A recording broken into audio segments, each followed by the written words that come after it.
I've worked in prisons for the criminally insane now for 10 years, and I can honestly say I wouldn't change my job for the world. With any hard work, rehabilitation is possible, and I believe true justice can be served. I remember my first day vividly, how terrified I was to do the night shifts, how uneasy I got walking that long, dark, silent corridor. That phrase you hear on your first day sticks with you forever. Eyes down, keep right. This is a very old, very small prison, designed for only a select few patients. No doors, no glass, only bars. In fact, the ward itself is believed to be haunted. Patients describe a demon who paces back and forth, peering into their cells at night. But this is just what the recruits are told. Nowadays, I can spot which recruits will stay and which will leave. It intrigues me seeing how fresh new recruits handle certain situations, and how passionate they really are to rehabilitating the unspeakable. You'll need that passion that I have. I don't want to go into too much detail here, to save certain people's dignity, but let's just say I've seen more recruits leave than stay. I'm on a late shift now, with just one other officer, flicking through patients' files again and again. This is the boring part. I like to put each folder in piles I deem the worst crimes. This has just become second nature to me now. I could show you some files that would easily shatter your nerve as a new recruit.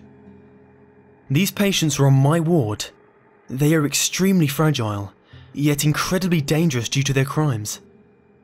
If you are going to help them, you can never forget that. I grab the keys and head on down to the infamous long, dark corridor, locking myself in. It's unbearably silent and dark, the only light coming from the thin slits in each cell. This is the part so many recruits can't handle.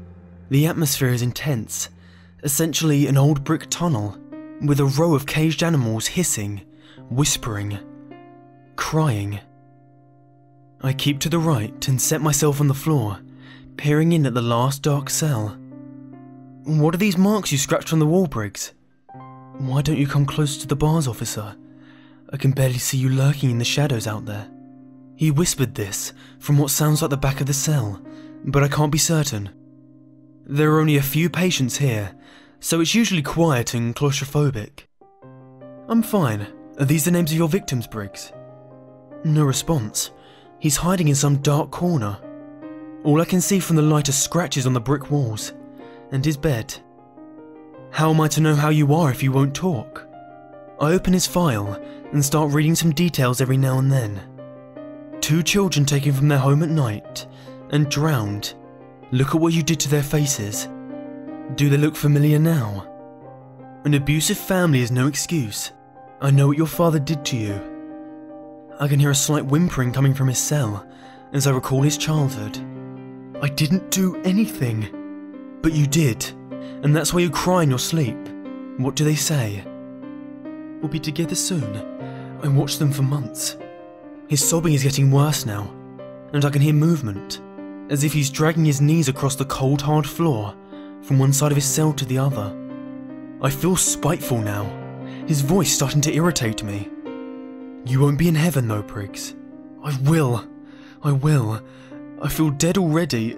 I felt dead that very night. You're not dead, Briggs. Not dead at all. Here.